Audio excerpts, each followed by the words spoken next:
there are folks out there, of course, I don't sell tools. Believe it or not, I don't sell anything but my knowledge.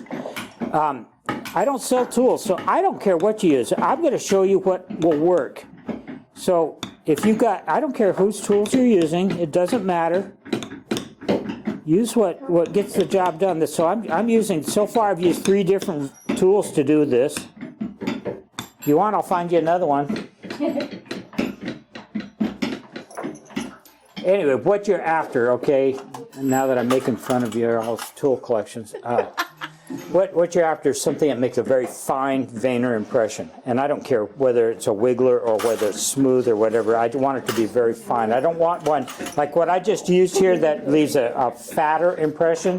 Where I'm about to use this, I need something that's finer than that. So I have here, yes, a Craft Tool Pro. Is that what you got? That would work. No, it's a bit different. Yeah, I know. You got the wiggler. Yeah. So there's several things that could be used. That's pretty good. That's actually the same number. That's 62. Yeah, that's the straight one. 461's had a tighter curve on it, but and that's a later version of it. And yeah, that's probably the same thing. Yeah, that's what it. No, that's the serration. Yeah, 403. That'll work. Okay. Let me show you what I'm going to do, and then you figure out what you got that will do what I'm about to do. Okay, that's really where we're at. These things here, these leaves here with this V or with this double beveled line running up the center of it. I'm going to put some veiner impressions that make it look like things flow down into it. The tool that I've got here will do that. Let me do it out over here. This one kind of stands out all by itself, or it doesn't matter which one, but these are easier. And so what I'm going to use, this tool I'm using is a V421. And believe it or not, Frank Minia didn't have one of these either. These came much later than that, but believe it or not, I don't know what he was thinking or why he didn't do it the way I'm doing it. He should have. This tool right here, though, is a wiggler, which means it doesn't have the fine lines behind it. It just has a very sharp edge, and that's what you want, is something that gives a very fine, a very sharp impression. But it has to have an upward curve to it. If you don't get this curve in here correctly, then you're going to lose the idea that this has got a V shape and everything runs down into the middle of it. So this one here has a bit of a curve to it, and I've got it coming out of that crease that runs up the middle of that at a heavy upward angle so that it kind of runs up and away from there. It's like sprouting out that way, and I'm going to do matching impressions on the other side with this same tool at the same angle. And the end result of that should be that it looks like this is a really deep V and everything just kind of rolls down into the middle of it. That's the effect that I'm trying to create. What tool you have that will create that, now that's where you have to be a craftsman. That's where you have to learn how to take it, what you've got, and say, okay, what do I got that will create that kind of an impression? Because you know what, this tool I've got in my hand here is probably 65 years old. This is one of those that has no letter in front of it. So that means it's before 1963. So doing the math, yeah, that's a pretty old tool. So what do? Do you just throw up your hands and say, no, I can't do that? Or do you figure out how to use what you got? In fact, just to help you get over that sense of insecurity, I'm going to use something different on the next one. Okay? You can. Honest. You can do something different than what I'm doing. Here's this one here is one, and I know these are still available. This is one that came out recently. This is Craft Tool Pro is what it says on the side. It's something that Tandy was selling under that name. I believe Springfield might be about to start carrying these, or is, if you're getting this stuff. This is one that Ivan is making now. Yeah. And it's called Craft Plus. Anyway, so over here, I'll do the same thing in this. These in here in the middle, I'll use this one. And this one is just a regular veiner. It's got teeth on it. But you know what? The impression doesn't look all that different than what I just did. In fact, it might work better. Huh? This number? This one has a number. It's V2784. 2784. Okay. I got 2785. Darn it. Yeah, okay. 2785 is a little straighter, right? But it's about as thin as this one, I think. I think 2785 would probably work. It just doesn't have the tight curve that this one does. Yeah, so I actually like this one better than what I was just using. Looks really good. When it comes to tools, I was just telling Danny this, I hope y'all were listening in, we were talking shop up here, but when it comes to tools, I don't care what it says on it. I don't care who made it. I don't care. What I care about is what it does here on the leather. I don't care what it's made out of. I don't care how old it is. That's not important. Nobody's going to look at this and say, wow, I wonder how old that tool was he's got, or whether it came from Japan or was made by Don King or whatever. So there it is again, another version. See that? Got the same effect. Different veiner, skinnier veiner. So that means I have two and somebody could borrow one if they wanted. Maybe I have another one I could use. Let's look. Might could get away with this one too. That's not bad. Let's try that once. This one here is a V463. Anybody got that in their collection?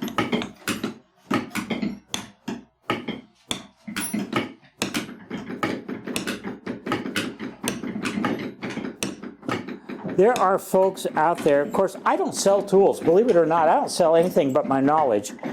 I don't sell tools, so I don't care what you use. I'm going to show you what will work. So if you've got, I don't care whose tools you're using, it doesn't matter. Use what gets the job done. So I'm using, so far I've used 3 different tools to do this.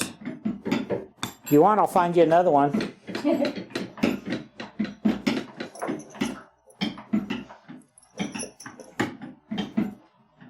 There you go. That was the 463.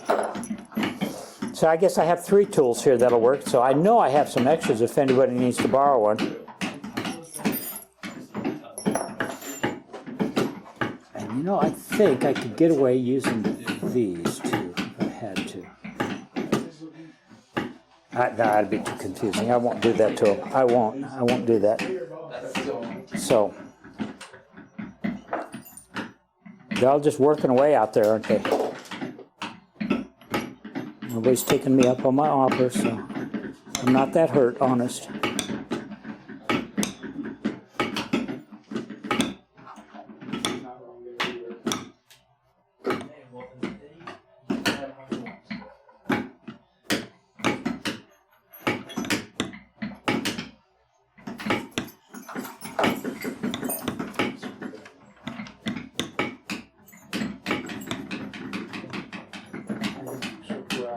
I am.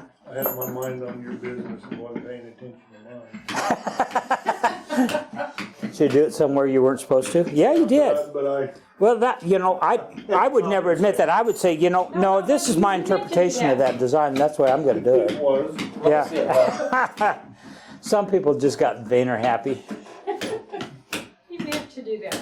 Yeah. There wasn't an error. Yeah. Wasn't nothing wrong. What was that first rule again? Oh, don't get ahead of the teacher? Yeah. I don't think the teacher was going there. Yeah. So as how do you get ahead if the teacher ain't going there? Well, at least follow the same path. Oh, okay. That's kind of the general idea. Rule 1B. Take the same path as the teacher. I wasn't even in the same county. Or That's the first time that's ever happened in one of my classes. Yeah, I bet.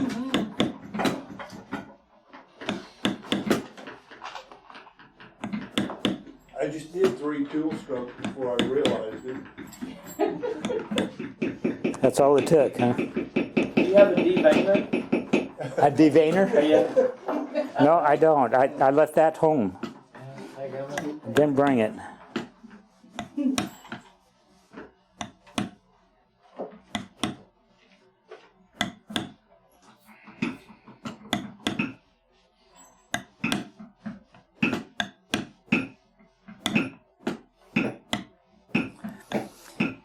Yeah, this little element here that we're working on, I'm real pleased with how that came out, because when you look at what he had in his pattern there, that's pretty crude little junction he had there. Yeah.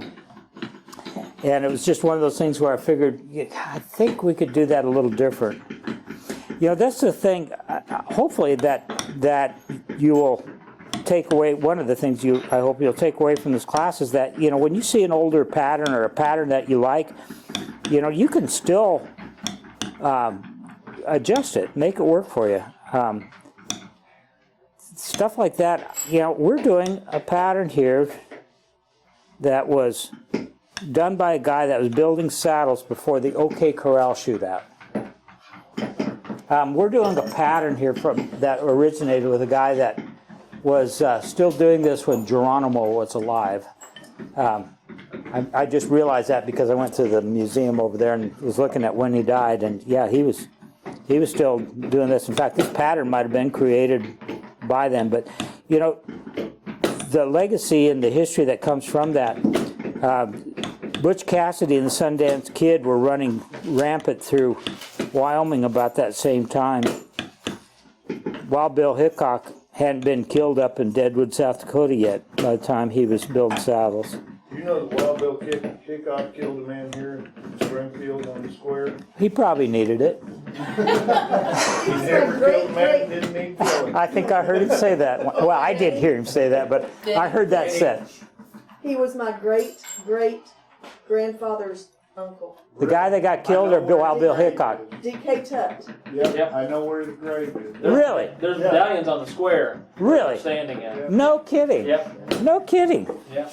I didn't even know he was in this area, but We may have to take a trip tomorrow before you head to the house. maybe.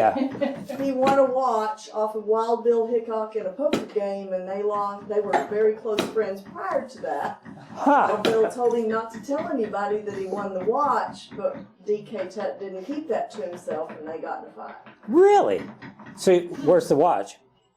I have no idea. Bill took it. Probably. It Wow. was a fairly long That's shot. pretty great. Yeah. It wasn't like a typical gunfight. Like it was A sniper thing? Yeah, it's across the square. They're pretty far away from each other. Huh. How about that? Well, that's interesting. Well, now you even have a deeper connection to this. Yeah. All right, so where else did we use a veiner on this thing? I got veiner impression. Well, there's this little almost acanthus type thing. It needs a little bit over here. I'm only put that up one side of it though, just because of how I'm doing this. But this little leaf over here on this end, it needs a little something in it.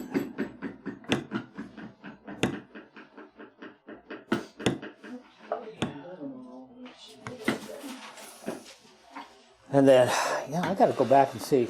I mean, I can make this up as we go here, but try not to get too far because you all are going to refer back to this next time. And I'd like whatever you did to. Oh, there's a good Another one. one on the other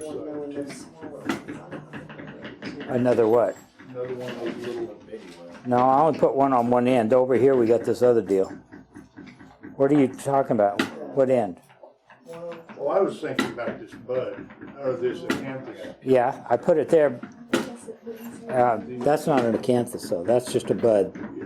That one over there is an acanthus. Well, I didn't do anything to rosebud or whatever. So you didn't get ahead of me? No, I'm behind you. Behind you all the way. There is some really fine lines in golly. Where's that wiggler you were using? I didn't bring a wiggler like that. Let me borrow your wiggler. All right, this here is a V2795, in case you all are wondering. It's a wiggler, and if you'll notice on the stalk that holds up this part of this flower, there's some fine wiggly lines running down it, and this right here does a pretty good job of wiggling. And so I got it coming out from underneath that bud up there, and then I'm going to have it also coming up out of the center of that bulb. So kind of have it meet up like that. The tool that I actually used, I remember the tool I actually used on that was one that was made by F.K. Russell. I used as old the tools as I had, just again trying to keep with the age of this thing. F.K. Russell was building tools probably before any of the other tool makers around. He was probably doing it, he was in Dallas, Texas, and he was doing it before Craft Tool certainly was ever around, probably before McMillan and anything else. He would have probably been one of the first to start building tools. There you go. And here's where I did it. Want me to hold that up? I was coming over here. So Okay. Sometimes you get confused on cities. I do get confused. Thanks for pointing that out.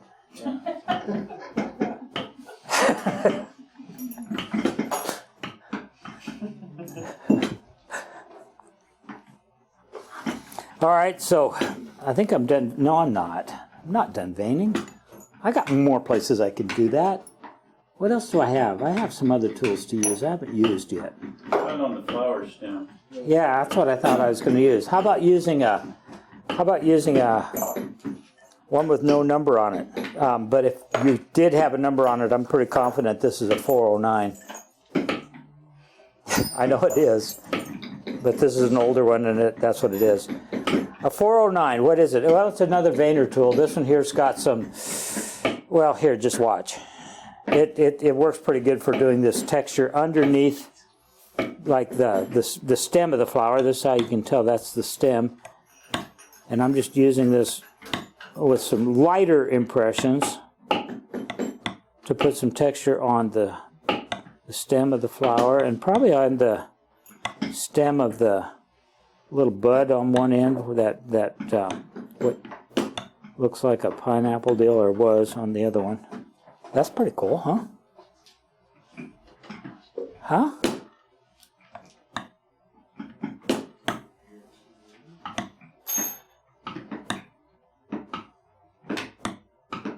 So what I'm doing here, I know y'all are watching just and holding your breath on what I'm doing, right?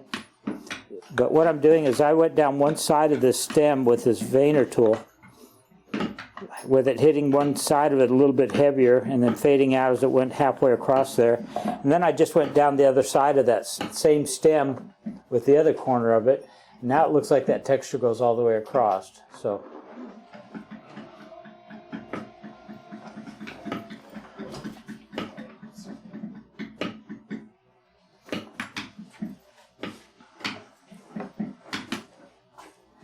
For those of you that are only seeing this on camera, I have levitating leather. You've seen it. It rises off of here when I do something really heroic. It rises to the camera. You've noticed that, haven't you? Those that are watching on camera. Levitating I have leather yeah. and headless. Headless mallet. There's certain angles where it also looks like thing on that other flower bud stem. Yeah, that's what I'm going to use there too. What are y'all saying? I should pay attention. There's certain angles where it looks like you're also tooling with the Dr. Pepper bottle. He's been known to do that. For my next trick. Like this one right about. Nope, you gotta keep going. You gotta get ready to tool. There you go, right there. All right. I like your subtle suggestion to move the damn bottle. That was really, really clever way you said that. So that's why.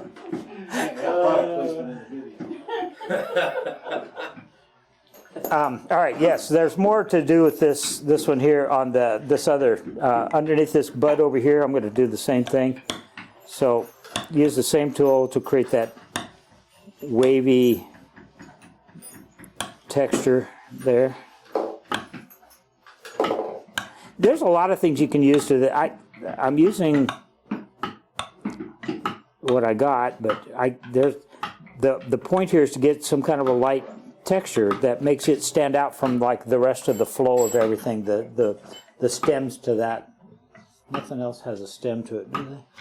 Well, I don't think so. Okay, I'm glad I checked with you. Yeah,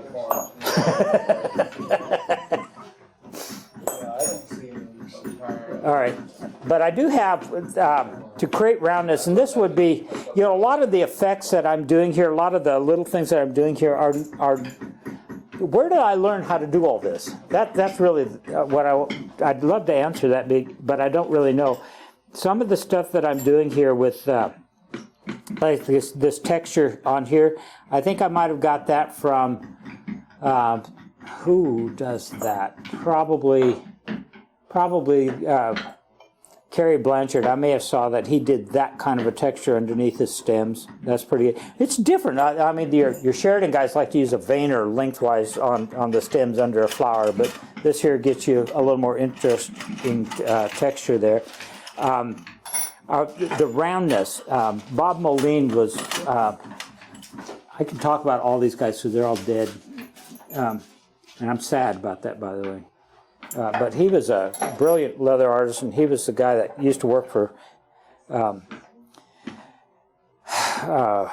Wendy Ryan's there in Fort Worth for a long time. But he used to take and create roundness. So like when you have these buds like this, you'll notice on the pattern there that there's some. It looks like they round off on this side, and there's some texture that does that. And here I'm using a veiner, one of those shell tools. This one here's got a little tighter turn to it than that other one I was using on the flower, but by letting it overlap the edge of that bud there, it helps to kind of look like this thing like rolls over there with a texture running off that side. So that's how I do it. There's my levitating leather trick again. It's not my hand though. Other hand is detached. I have both hands in my hand here. Wait, that did sound right. Both hands on your arm. Yeah, they're still attached. So anyway, so that's another effect, and again, just to create texture on here and roundness as well. Give it more of a rounded edge. And I think you can see these impressions on that pattern if you look at it. Notice that there's nothing on the scrolls. I did the scrolls kind of in the Texas style of doing scrolls, so that's how that was done.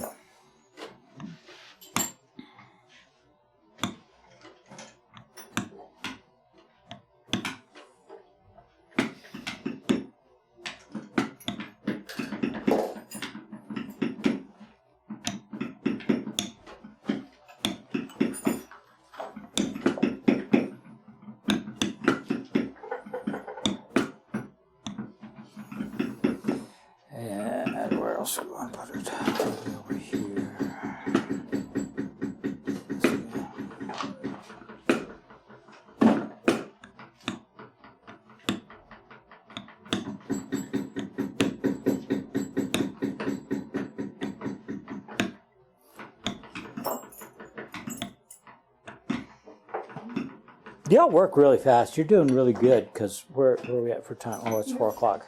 Well, hurry up. No, you're doing good. We're really doing good because there's only a couple things left here. Background is going to be the biggest thing. So backgrounding, and I think here, I'll turn it around. I think backgrounding is, I'm going to use a matting style backgrounder. You can use whatever you want. Since you can't tell when you look at the original picture I took from of the piece that Frank Mina did, you can't tell what he used. It's very,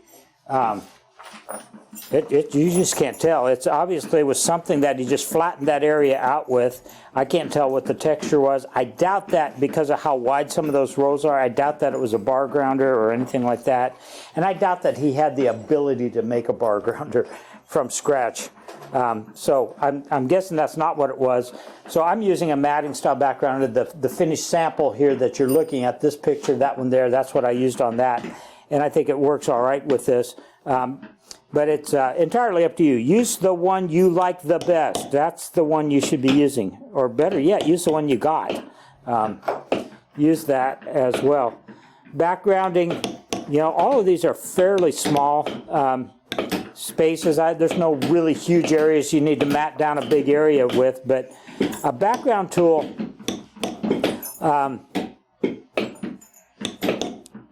I have in these tools, in fact, I might have brought one of them with me. Yeah, I have two. No, I didn't. I brought a one that's marked 104.2.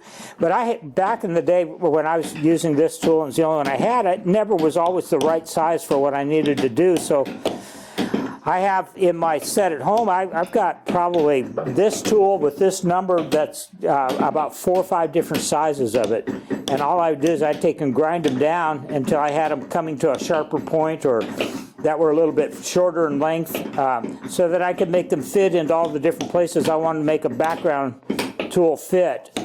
And that's legal to do. And it's okay to modify these tools as needed to make them fit. Later on, they come out with one a 104.2 or 104 and a half, and it's half the size, and that works just fine. So you may need that. I don't know. There's pretty broad open spaces here, so it works pretty good. This is one of the other places you get some depth in your carving. When you're backgrounding an area down like this, you want to background those spots down as deep as you cut your lines. So if you've got, 1/3 the thickness in your cutting, and you did that with your beveling, all you got to do now is just flatten all this out in the middle there to that same depth. And so what I'll usually do is I'll go around the outline of that area that I want to background, making sure that, well, for 2 reasons. One, I don't want to get careless here and take a bite out of my stem or my leaf, because I don't have an unbackgrounder either. But then after I get that all pushed down to the depth of the cuts, then I'll come back and flatten out what's left in the middle so that it matches. And one of the things I like about the 104 or this matting style of backgrounder is that it's pretty easy to use. It's pretty forgiving. You don't have to match up every impression side by side exactly alongside of the last impression you made. You can overlap these, and boy do I need that.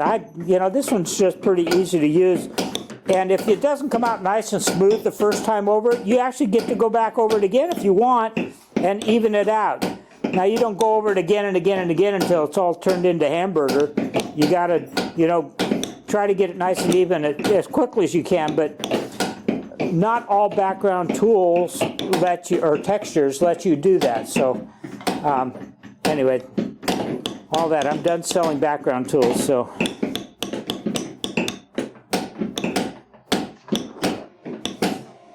When you're putting down the background, did you leave any of the bevel cut, or did you go all the way? I'll go right up against the other side of the cut. Yeah. You want to make sure that you flatten that whole area out. You don't want to leave a little ring around it or anything like that. Also, your leather, my experience is that when your leather, by the time you get to your backgrounding, often your leather's a little bit drier than when it was at some of the other stamping steps. And I find that backgrounding works better if it is.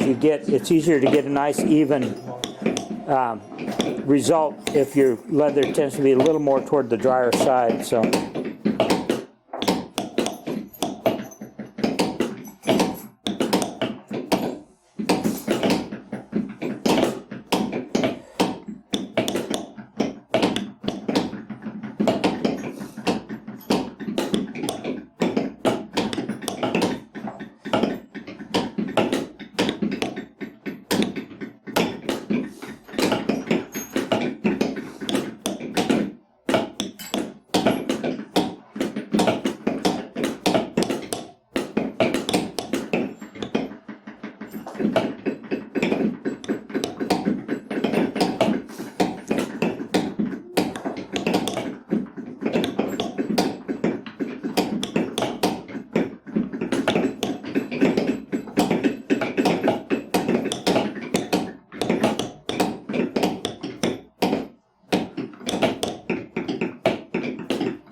thinking about how do I sign my name this time.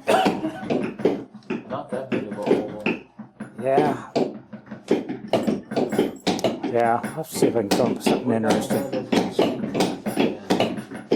That's too easy. It's got to be hard. It's got to be a challenge.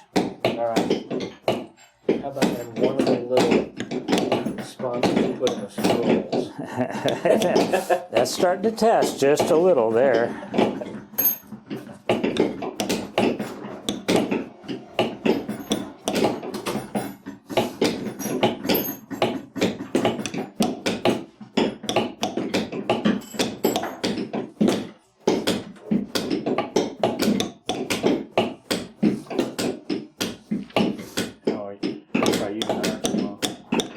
What's that? I was going to move that, but I think Dennis is using it.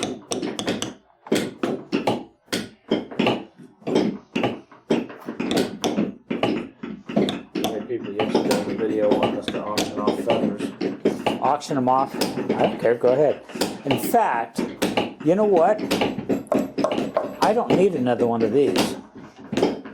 I already have one. It's all framed up and everything. So maybe what we ought to do, Denise, can you get some pieces of paper that are all about the same size and get everybody's name here that's in the class on a piece of paper, and we'll do a drawing, and I'll force somebody to take this one home. Yeah. Then I won't have You it. probably have to twist their arm. Yeah, I know. Well, maybe if I sign It's it. probably too much to take home. Yeah, I don't only have so much room in the vehicle, but Gas is expensive these days. yeah. Alright.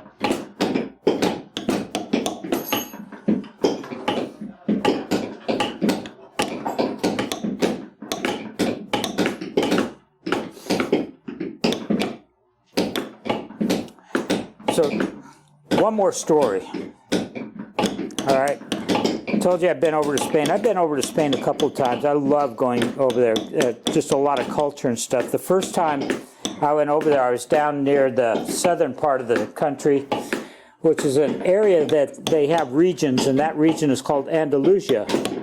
And I did a class at the Tandy Leather Store there. That's why I was in that area. And one of my students was a fella that was Andalusia. That's where that's where the bloodlines for the Andalusian stallion came from. That's where that name comes from. And the stable owned by the king or whoever it is that owns that, that stable is right not too far from there. And the guy that was the master saddle maker or whatever that basically took care of all of the gear for all of these pristine horses, he took my class, and he had like 3 apprentices, and they make some of the most beautiful stuff. You want to learn about construction? Oh my gosh, those folks do an amazing amount of work. But they came and took this class, and I'm just humbled, when folks like that have so much more knowledge and expertise in their areas come and take something like that. It's just I'm amazed at it. But that was one trip over there. The other time when I was at that Arts and Crafts Institute, it's a long ways over there. It really is. It's a long swim from Dallas Fort Worth. I was able to get a nonstop flight out of Dallas Fort Worth into Madrid, and that I think was about 8 hours. No, that was about 12 hours. And then there was I think I had a 50-minute layover, and then it went from there straight into Santiago, which was about an hour's drive away from where this Arts and Crafts Institute was. So anyway, it was a long day. It was a long day, and I don't sleep real well on planes. So I get there, though. It's, you leave here one day, you get there the next day, and I got picked up at the airport, and the fellow that picked me up, the host, over there that invited me over, they had a hotel set up for me and everything, and I went and checked in, and he said, we've got a little reception planned for you this evening. And we got, over at the school, so if you want to come, we'll come back maybe around 5 o'clock and pick you up. Well, it's about 2 o'clock, so So I didn't get any more sleep then either. And so they come and get me at 5 o'clock. I did get a shower, get cleaned up a little bit, and go over to the school and walk into an auditorium, and there's about 75 to 100 people. I don't know how many. It's an auditorium. And they got me set up at a table, at the front of this thing. And they didn't tell me that they had invited the television station and the newspaper because, somebody from America, from Texas, came over here to do leatherwork at our school, and this is a big deal. It's a little town, and, so they are going to have this reception. Yeah, there was some snacks and some drinks. I don't even remember what that was about, but,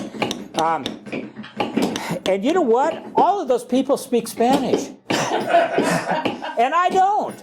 So all of this goes through an interpreter. There's somebody there that can translate, and so the thing starts out, with a few questions, like how'd you get started, and what got you into leatherwork, and what, those kind of stuff you would, in an interview type thing. And so I'm doing all that in front of the newspaper, in front of the television station, and all that, and it was just it was a great introduction to Spain, because, and the same thing though, a lot of those people that were in there were students and faculty from that school, so they were kind of friendly. Well, they were real friendly, but it was just one of those things. So I've gotten over being intimidated by not understanding what other people say, or whether they can hear me or understand me or not. But one of the things, though, that is kind of cool when I do teach in those other countries where they don't understand my language, I find that they pay attention a lot better than some Americans do. Really? Yeah, because they're not. No, that's a fact. They do, because they have to. They don't. The words don't run in one ear and out the other. You all are sitting over there working away and everything, and listening and saying, yeah, he's talking again. But over there, when I start talking, they stop and they look, and they're zoomed in on what I'm doing. I've had people come up and hold my hand when I'm explaining how you hold the tools. I've had them come up and wrap their hand around my hand so they understand what I'm talking about. When I'm holding the swivel knife, they'll do the same thing. They'll come over and they want to touch my leather and see how damp it is. They use other senses to learn what I'm doing instead of just listening what I just said, And they actually do better. I did, I mentioned, I think earlier, well, no, not in this class I didn't, but I actually got to introduce Leathercraft to the 4-H program in Puerto Rico. I actually got it started over there. I went over there, got Tandy to sponsor. I went over there and spent 10 days over there teaching 80-some 4-H leaders how to teach leatherwork to kids.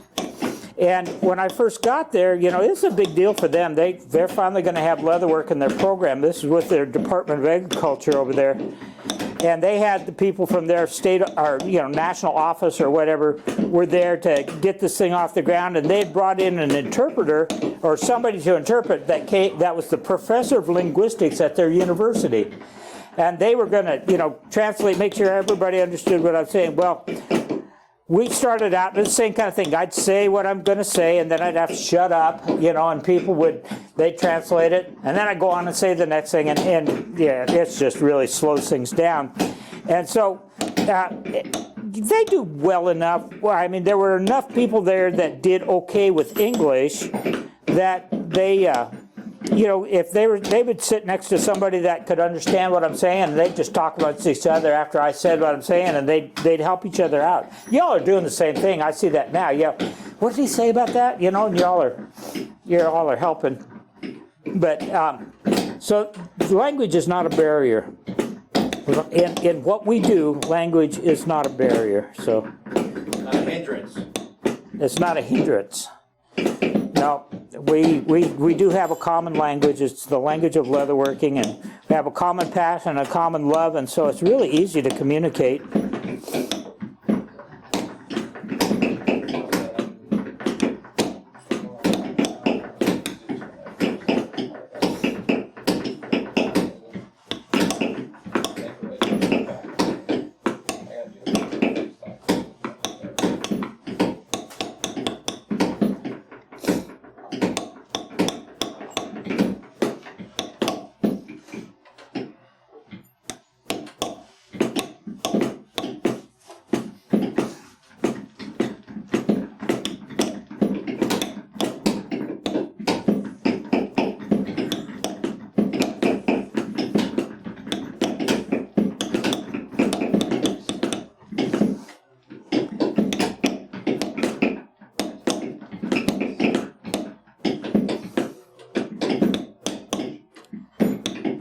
one of the other funny things when I was over there in Puerto Rico, you know, I don't always understand the cultures I'm going into all probably as well as I should. So, but like a lot of these 4-H get-togethers, you know, when they get together, they have the coffee pot and they have the drinks and stuff out there, so you know, so that everybody can, you know, operate together. And so I drink coffee, so they had a coffee pot there, and we had a big old percolator, you know, like you would expect, and I went over to get a cup of coffee, and all they had these little stinky cups like this. I mean, what the heck? I want a cup of coffee, you know. So I went over to where they had the soft drinks, you know. They had some regular cups, foam cups, and I went and got one of those and filled it up with coffee.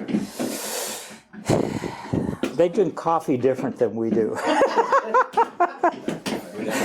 And I had people, they looked at me kind of strange, you know, when I filled up this cup, you know, with coffee, and I don't put stuff in it, cream, and you know, no, I don't wimp it out, you know, like that. I drink real stuff. And anyway, they looked at that, they looked at me kind of funny, but you know, and after that they had big cups there. But well, obviously it's like an espresso.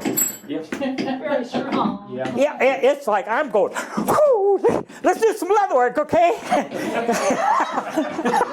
This 8-hour class took about 4. Yeah, somehow I got excited. Can you imagine that? Me doing leather work, getting excited. But anyway, what the funny part of that is then after we got all done, I got this really cool plaque from them. It's really cool. And they had this, you know, the last day I'm there, they have an awards thing, you know. They want to honor me and thank me for coming and doing all that I did for them. And so I'm up there, you know, receiving this plaque and everything, and then they talk to this guy. They have every place like this has that person that does all of the running and getting all the things that actually happen. They never get the credit, but anyway, this gal comes out, and they've got a basket, you know, one of these gift baskets where they have all the produce from the country. I swear to God, that basket was this tall. There's no doubt. It was this tall, and it was full. It was full of, and you know what it was full of? A lot of coffee. There was chocolate, there was some fruit, there was a lot of other things. There was a stuffed animal, I think. I don't remember what all was in it. And, you know, here you go. Take this back with you on the airplane. You know, yeah, right. So the basket stayed in the hotel room. I crammed as much of that stuff into my luggage as I could, but I don't even think I got all that in there. But it was pretty fun. But the memories.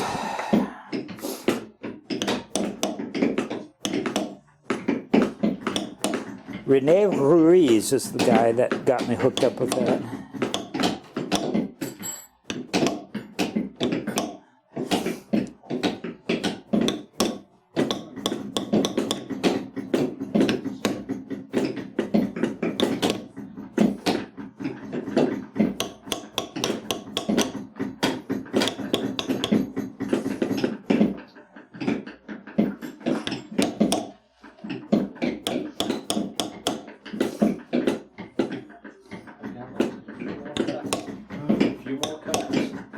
A few more. We're getting there.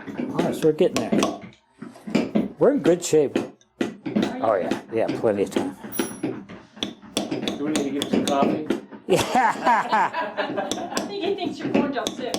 Oh. What?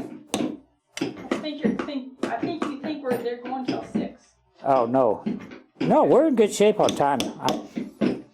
Really, we'll be done here at 5. I'll be done at 5. Whether they're done or not, it's a whole other thing. I didn't say I'm going to be finished. I said I'm going to be done at 5. The class will be completed.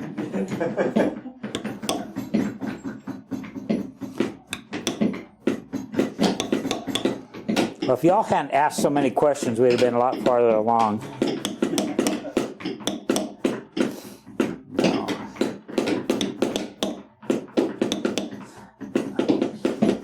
one of my challenges when I first started doing a lot of teaching of classes, like I told you, I want to do what I want to do. I want to do stuff that's different and so forth. And so a lot of times when I would drop a pattern for a class, it'd be the kind of pattern I want to do, something that would be challenging to me. Well, I really quickly learned that that's probably not the class I should be teaching.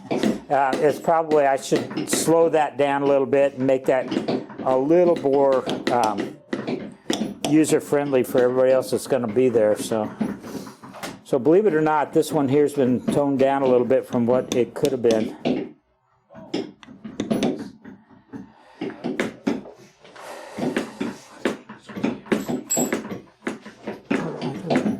Why do I have? Because I never finished.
You have 2 bar grounders? Just 2. That's all right.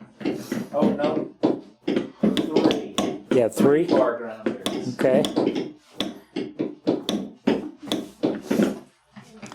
Well, if that's what they got, then that's what they're going to use. That's what I said, right?